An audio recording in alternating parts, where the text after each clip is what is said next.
আসসালামু আলাইকুম। আজকে ভাজি করব সিম আলু বাঁধাকপি দিয়া।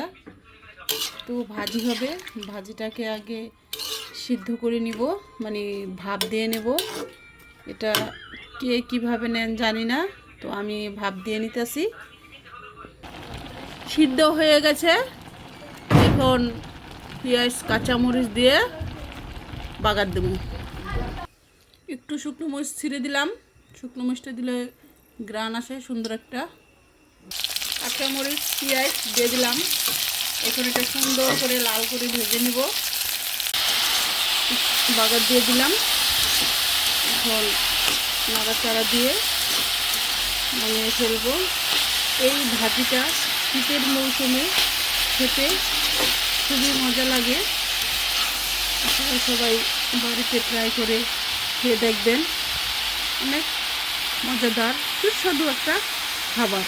এটা সকালে নাস্তার সাথেও খাওয়া যায়, পরোটা বা রুটি দিয়ে খুবই ভালো লাগে।